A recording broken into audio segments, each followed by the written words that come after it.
अस्सलाम वालेकुम दोस्तों, मैं मोहम्मद वहाब मिर्ज़ा। आज हम जिस टॉपिक पे डिस्कस करने जा रहे हैं, वो रिलेटेड है कि आप जो है एमबीए लम्स में कैसे एडमिशन ले सकते हैं। इसके लिए जो मैंने मेहमान बुलाए हैं वो माशाल्लाह हमारे यूट्यूब के स्टार परफॉर्मर हैं। आकिब साहब ने जो ग्रेजुएशन की हुई है यूवीटी से और अभी वो करंटली जो है एमबीए कर रहे हैं लम्स से। ठीक है जी, बाकी के क्वेश्चंस और क्यूरीज पूछते हैं उन्हीं से। तो आकिब साहब, फर्स्ट ऑफ ऑल थोड़ा सा अगर आप अपना बैकग्राउंड बता दें तो उसके बाद मजीद चलते हैं जो है इंटरव्यू।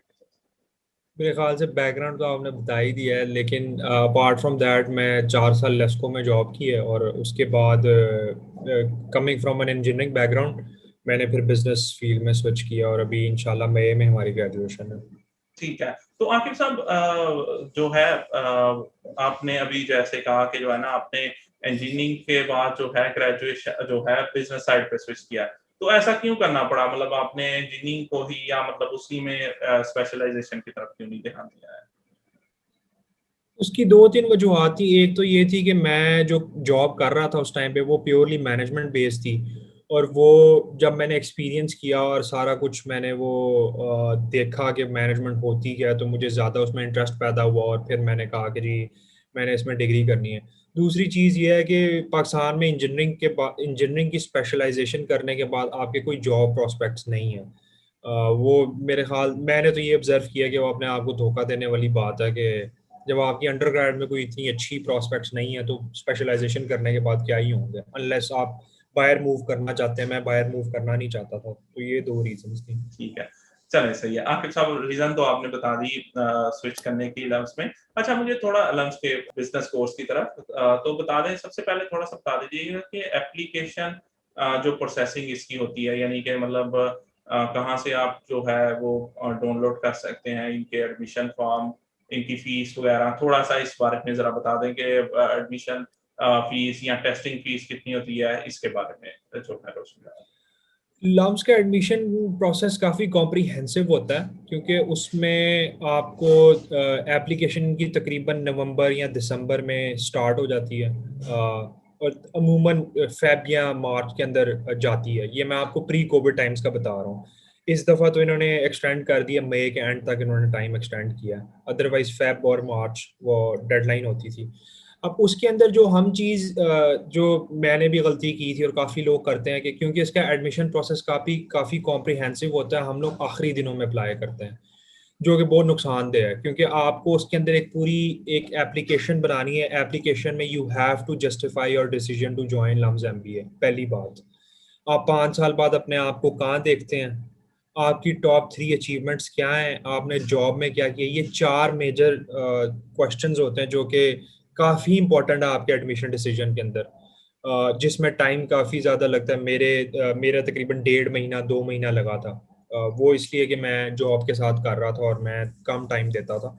लेकिन उसके ऊपर काफ़ी आपको सोचना पड़ता है, क्योंकि अगर उस चीज़ की बेस पे आपको इंटरव्यू कॉल अगर आ भी जाती है, इंटरव्यू में अगर आपको किसी बात पे क्वेश्चन हो जाते हैं, तो आप डिफेंड नहीं कर पाएंगे अगर आपने सही तरह थिंक थ्रू करके आपने नहीं बनाया होगा। एक कंपोनेंट तो उसका ये हो गया। दूसरा कंपोनेंट इसका जी मैट या जी आर ई होता है। अमूमन ये करते हैं कि एप्लीकेशन सबमिट जो डेट होती है उसके बाद ये कोई 2-3 हफ्ते का टाइम देते हैं कि आप उसके उसके अंदर अंदर आप अपना जी आर ई या जी मैट जो भी आपने टेस्ट लेना है आप वो ले लें। और इसकी एप्लीकेशन फ़ी 2000 रुपीज़ होती है। और इन केस आपका एडमिशन हो जाए तो आपकी जो जी मैट के एक्सपेंस होते हैं वो रीइंबर्स हो जाते हैं in form of credit in the fee. तो ये दो मेजर कंपोनेंट्स हैं, फिर उसके बाद आगे इंटरव्यू है। अच्छा, आकिब साहब, आपने पॉइंट आउट किया कि हम जो है ना जब आपने एडमिशन करना हो तो उसके लिए पहले प्रिपेयर जो है वो आंसर जो है उनको बड़ी अच्छी तरह जो है वो फॉलो अप करना चाहिए कि लम्स में जो है वो 5 साल बाद आप 5 साल बाद अपने आप को कहाँ देखते हैं और लम्स में आप क्यों दाखिला लेना चाहते हैं। तो आप जिस तरह जो आपकी इंटेंशंस मुझे लग रही है वो लग रही है कि मतलब इस चीज को वो बड़ी वेटेज देते हैं, तो आया टेस्ट की निस्बत इसकी वेटेज जो है वो ज्यादा होती है या उसकी निस्बत कम जो है इसको वेटेज होती है? और आप कितने परसेंट आपको लगता है, मतलब मेरे ख्याल में शायद इसका कोई स्पेसिफिक रूल तो नहीं होगा कि जो है ना, लेकिन कैसे कंसीडर करता है लम्स जो है टेस्टिंग के लिए? ये वही वाली बात है कि कोई कोई एक स्पेसिफिक रूल तो नहीं है, लेकिन ओवरऑल पैकेज मैटर करता है। मैं आपको मिसाल देता हूँ कि मैंने 2017 में जब अप्लाई किया था, तो मैंने इस इन क्वेश्चंस के ऊपर कोई सोचा नहीं था, कोई प्रिपरेशन नहीं की थी, बस जो दिमाग में आया, जो दिल में आया, लिख दिया। उसकी वजह से जब मेरा इंटरव्यू हुआ था, तो फिर इंटरव्यू में आपको ये ख्याल करना पड़ता है जो मैंने एप्लीकेशन में लिखा है मैंने उससे आगे पीछे नहीं होना। आप जब वो करते हो तो फिर आपकी क्योंकि बेस ही वीक होती है, तो इंटरव्यू में आपको ग्रिल करेंगे तो आप वहीं पे आप नहीं डिफेंड कर पाते हो अपने स्टैंड्स को, तो बड़ा नेगेटिव इम्पैक्ट पड़ता है। और मेरा उस टाइम पे 630 जीमैट स्कोर था, जो कि एवरेज से ऊपर ही था, लेकिन मेरा एडमिशन नहीं हुआ था। एज कम्पेयर टू दैट दूसरे साल जब मैंने अप्लाई किया तो वही स्कोर था मेरा, वही सारा कुछ, सिर्फ डिफरेंस ये था कि मैंने इन क्वेश्चंस पे प्रिपरेशन की थी। मैंने एप्लीकेशन सबमिट करते हुए प्रिपरेशन की थी, सारा कुछ किया, तो उसकी वजह से मेरा इंटरव्यू अच्छा हुआ था। मतलब उन उन क्वेश्चंस की वेटेज खाली इंटरव्यू दिलाने में नहीं है, लेकिन इंटरव्यू में भी आपको फायदा देंगी कि आपका इंटरव्यू बहुत अच्छा, कंपैरेटिवली बहुत अच्छा हो जाएगा। सही सही है, ठीक है। तो आपने अभी मेंशन किया कि जीमैट में जो है आपके 630 मार्क्स थे। यूजुअली जो लम्स में आपके साथ दोस्त हुए हैं, जो आप इर्द गिर्द देखते हैं, उनका क्या नंबरिंग रही है, जो भी लम्स में इस टाइम एमबीए कर रहे हैं? और आया आप ये डिफरेंस देखते हैं कि मतलब बहुत कम स्कोर्स जिसको आप एक्सपेक्ट नहीं कर रहे, वो वाले भी उधर जो है वो एमबीए लम्स कर रहे हैं, और बहुत हाईएस्ट मार्क्स तो ऑब्वियसली वो तो चांसेस उनके ज्यादा ही होते हैं। तो जिनकी आपको एक्सपेक्टेशन हो कि इनके नंबर्स बड़े कम है, लेकिन ये फिर भी एमबीए कर रहे हैं अलग से, तो इस बारे में थोड़ी सी लगाई दे रहे जैसे मैंने पहले मेंशन किया कि लम्स के एडमिशन प्रोसेस में पूरा पैकेज देखा जाता है, तो कुछ ऐसे लोग भी हैं जिनके बड़े ली स्टैंड पे हैं, लेकिन अब मैं मिसाल दूंगा, उनकी बड़ी यूनिक डिग्री होती है। लेट सपोज कोई बंदा कम्युनिकेशन या अपना जर्नलिज्म से आया हुआ है, तो वो एक एमबीए के लिए बड़ी यूनिक या डिफरेंट वो एक स्टूडेंट होगा। और जो इसका ओवरऑल लम्स के एमबीए का वो, इन्होंने देखो एक और काम ये भी करना है कि एडमिशन कमेटी ने एक क्लास क्राफ्ट करनी है, उसकी कॉम्बिनेशन बनानी है कि जी अच्छा, दो तीन लोग गवर्नमेंट ऑर्गेनाइजेशन से भी हों, दो तीन लोग, अगर आर्मी का एक रिटायर्ड बंदा आया होगा तो उसे भी प्रेफर करेंगे। तो डाइवर्सिटी की वजह से वो बंदा कम स्कोर पे भी जीमैट के कम स्कोर पे भी एडमिशन ले सकता है, गिवन कि उसकी डिग्री यूनिक हो, या लेट सपोज उसने कोई स्टार्टअप किया हो या कुछ किया हो जो कोई यूनिक उसकी एप्लीकेशन के अंदर प्रोस्पेक्ट लाती है, जिसकी वजह से वो कहते हैं कि जी चलो ठीक है, हमें ये बंदा हमारी क्लास में चाहिए। ठीक है, सही है। यानी यूनिकनेस ऑफ जो है स्टूडेंट भी मैटर करती है टूवर्ड्स गेटिंग द बिल्कुल। जो है एडमिशन। अच्छा, मुझे बताएं, आपने बताया कि 630 आपके मार्क्स है, इसके लिए फर्स्ट ऑफ ऑल थोड़ा सा ये बता दें कि आपने कोई मतलब किसी इंस्टीट्यूशन से इसके लिए प्रिपेयर किया था, या मतलब खुद से तैयारी की थी? और आया कौन से इंस्टीट्यूट है, अगर नहीं की थी तो जाना भी चाहिए उनमें, और अगर जाना चाहिए तो कौन से हैं? क्वेश्चन थोड़े जरा ज्यादा लेयरिंग में हो गया, लेकिन मतलब इसको एक एक करके आपको आंसर। मेरे ख्याल से जाने ना जाने का डिसीजन डिपेंड करता है कि अगर आप लेट सपोज दो बंदे मैं कंपेयर करता हूँ, एक बंदा बहुत बेसिक लेवल पे है जिसकी वोकैबलरी भी नहीं है, रीडिंग प्रैक्टिस भी नहीं है, वो उसको इंस्टीट्यूट में जाने का कोई फायदा नहीं, क्योंकि इंस्टीट्यूट से एक बेसिक अज्यूम करते हैं कि आपका इतना लेवल है और वहां से ऑनवर्ड चलते हैं। आप अगर उस पर जाओगे तो आपको बिल्कुल आप ग्रैस्प नहीं कर पाओगे कि क्या चल रहा है क्या नहीं चल रहा, ठीक है। आई रेकमेंड कि आप पहले वो बेसिक लेवल अचीव करें, बेसिक रीडिंग स्किल्स या जो भी है मैथमेटिकल बेसिक स्किल्स, उसके बाद आप प्रैक्टिस के लिए उन जगहों पे जाएं। लेकिन अगेन उसमें सब्जेक्टिव राय है, मैंने तो किसी इंस्टीट्यूट में नहीं की थी तैयारी। मैंने इसी तरह ऑनलाइन रिसोर्सेज बहुत ज़्यादा हैं, बड़ी वेबसाइट्स हैं, आप बड़ी जगहों पे जा सकते हैं। और आई रेकमेंड अगेन कि जो उसकी ऑफिशियल साइट होती है जीमैट की, जो ऑफिशियल रिसोर्सेज होते हैं वो सबसे बेस्ट होते हैं, और बाकी जो होते हैं वो they are almost 90% close, 80% close, तो उनको फॉलो करना चाहिए। और उसके लिए अपना तैयारी के बारे में मेरी तो, और मैंने तो बहुत बेसिक से स्टार्ट किया था, तो मुझे टाइम भी ज़्यादा लगा था। लेकिन यहाँ पर हमारे बैच में काफ़ी ऐसे लोग थे जिन्होंने दो दो महीनों में भी तैयारी करके 700 स्कोर लिया हुआ था। तो ये इंडिविजुअल बेसिस पे है कि किसी की क्या ठीक है। बेसिक लेवल है। तो आपके आपने जैसे कहा कि कुछ दोस्त थे जिन्होंने 700 मार्क्स जो है ना बड़े कम अरसे में किया था, तो आया उनके पीछे उनका आपको लगता है कि स्टडी बैकग्राउंड ऐसा था, या उन्होंने इंस्टीट्यूट या कोई कोचिंग ली थी इसके रिगार्डिंग, जो है जो ओवरऑल मैं जनरल ट्रेंड पूछ रहा हूँ, ऑब्वियसली आप हर एक को पॉइंट तो आउट नहीं कर सकते। उसमें अगेन वही बात है कि किसी ने, एक दो ऐसे थे जिन्होंने ली भी थी, एक दो ऐसे थे जिन्होंने बिल्कुल अपने ओन पे की थी। लेकिन डिफरेंस जो टाइम फ्रेम का डिफरेंस है वो इसी बेस पे आ जाता है कि आपका बिफोर तैयारी आप किस लेवल पे खड़े हो।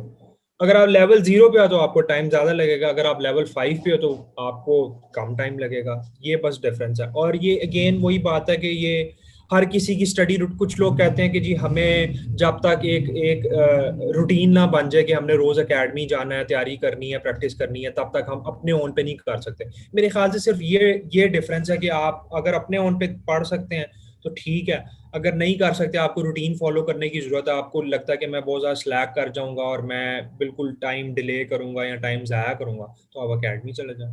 ठीक है, सही सही। तो ये इट ऑल डिपेंड, मतलब अगर आप कर सकते हैं तो जो है ना, आपको गट फीलिंग है तो आप करें, जो है ना, आप सेल्फ बेसिस पे भी स्टडी करके जो है, जो कि आप ऑब्वियसली उसके एग्जांपल है। तो मुझे बताइएगा जीमैट में जो कोर्स ऑब्वियसली जो सब्जेक्ट स्ट्रक्चर है वो क्या होता है? मतलब मैथमेटिक्स, इंग्लिश मेरे ख्याल में 2 सब्जेक्ट्स होते हैं ओवरऑल जो है, और उनकी परसेंटेज, या कोई इसके अलावा भी सब्जेक्ट्स होता है? बिल्कुल यही दो चीजें होती हैं और तीसरी चीज ऐसे राइटिंग होती है, लेकिन अगेन आई रेकमेंड वो एक डिफरेंट भी टॉपिक हो जाएगा अगर जी मैट की हम बात करने लग जाएं। लेकिन जी मैट और जीआरई के अंदर एक बेसिक एडवाइस ये है कि आपको ये समझने की जरूरत है कि इट्स नॉट एन इंग्लिश और मैथ्स टेस्ट। आपकी और स्किल्स टेस्ट हो रहे हैं, एनालिटिकल एबिलिटीज हो रही हैं, आपकी आर्ग्यूमेंटेटिव एबिलिटीज असेस हो रही हैं, डिफरेंट चीजें हो रही हैं। हम लोग इनिशियली जब तैयारी करने लगते हैं तो हमें ये लगता है कि इट्स बेसिक इंग्लिश और मैथ्स, लेकिन वो चीज़ नहीं है। उसमें आपकी और बड़े टाइम मैनेजमेंट भी असेस हो रही है कि आप 20 क्वेश्चन 35 मिनट्स में कैसे करते हैं। और बड़ी चीज़ें मैं असेस हो रही हैं जो कि हम इग्नोर कर जाते हैं और हम समझते हैं कि जी बेसिक इंग्लिश और मैथ्स की इवेल्युएशन हो रही है। ठीक है, सही है। और जो है लम्स, आपने कहा कि जीमैट टेस्ट है, लम्स का इसके अलावा कोई स्पेसिफिक खुद का भी टेस्ट है? जीमैट तो आई थिंक मेरे ख्याल में इंटरनेशनल टेस्ट है, जिसकी बेसिस पे जो है लम्स रिक्रूटमेंट करती है, तो एमबीए में। तो आया इसके अलावा कोई जो है लम्स का खुद का भी कोई टेस्ट है जो स्पेसिफिकली वो जो है? लम्स का पहले आई थिंक 2017 से पहले लम्स का एक लोकल टेस्ट होता था, एल कैट होता था, लेकिन 2017 से ऑनवर्ड इन्होंने डिसकंटिन्यू कर दिया था। 2019 तक जीआरई जी मैट, 2017 से 19 तक जीआरई जी मैट था।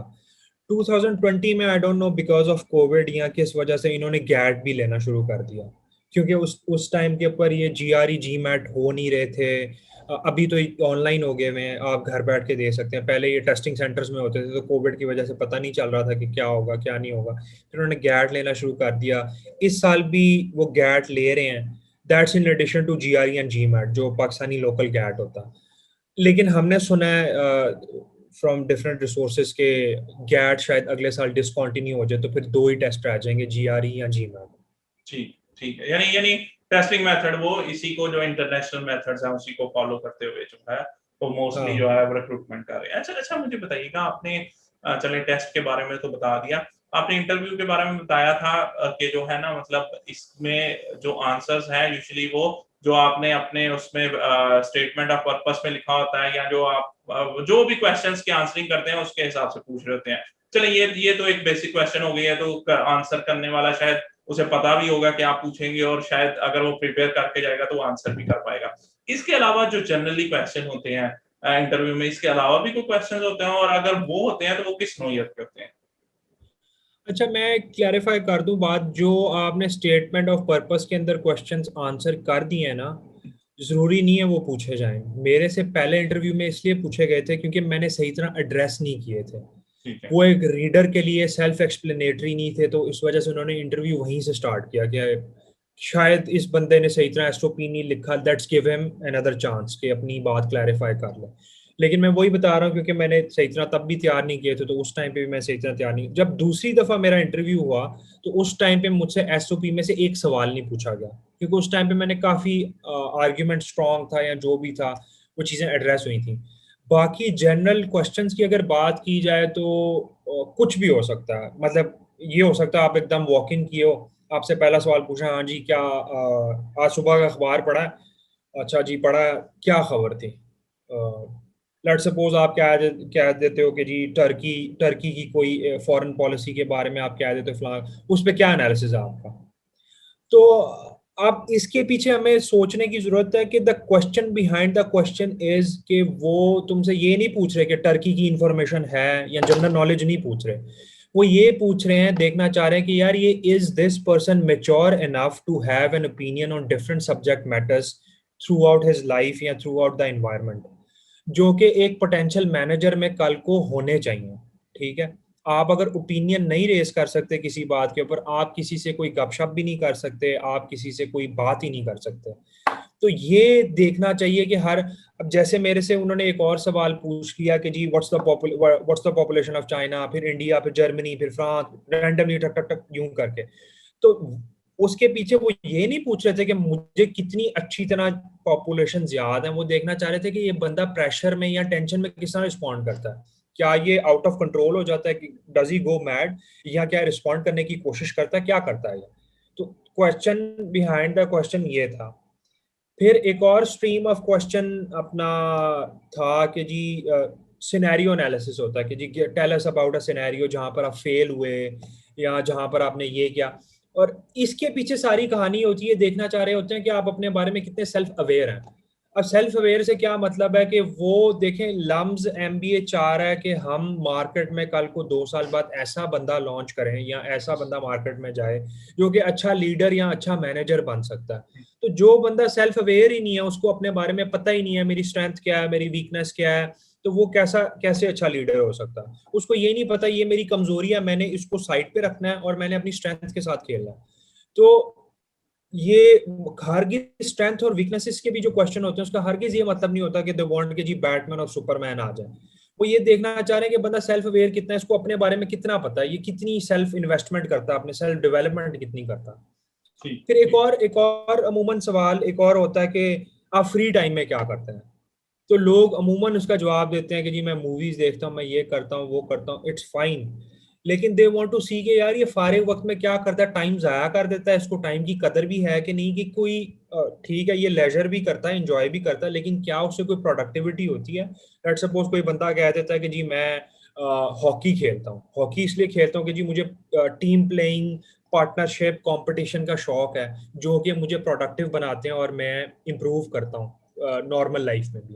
तो दे वांट कि आप कोई ऐसा काम कर रहे हो जो आप में कोई इंक्रीमेंटल ला रहा हो, आप बिला वजह टाइम ना जाया कर रहा हो। ठीक, इंक्रीमेंटल चेंज जो है वो आप में आ रहा हो तो जो है ये इम्पोर्टेंट है। अच्छा, मुझे ठीक है, ये आपने क्वेश्चंस जो है जनरल बता दिए, और इसमें आपने बताया कि किसी में भी मकसद ये नहीं होता है कि इसे इंफॉर्मेशन जो है ना जो ऑलरेडी गूगल पे या जो है सर्च इंजन पे अवेलेबल है वो जो है ना रटी रटाई हमें हाँ पेश कर दे, उसमें के हाँ पीछे मकसद यही होता है कि ये बंदा अगर कोई भी क्वेश्चन कर रहा है या आंसर दे रहा है तो आया ये कॉन्फिडेंट है उसके बारे में, इसकी ओपिनियन क्या है, मतलब ओवरऑल वो जो है आपका साइकोलॉजिकल बिहेवियर चेक कर रहे होते हैं एज कम्पेयर टू कि आपको कितना पता है या कितना बिल्कुल नहीं पता है। बिल्कुल ठीक है, डन हो गया। बिल्कुल। तो आपके ख्याल में जो है यानी यानी कि आपने कहा है सबसे बड़ी एग्जांपल आपका टेस्ट केस इस तरह बनता है कि आपने सेम नंबर्स पे ही पिछले साल जो है वो एमबीए लम्स से रिजेक्शन ली और अगले साल उसी सेम नंबर्स पे आपने एक्सेप्टेंस ली, विच शोज के जो है ना मैं जो है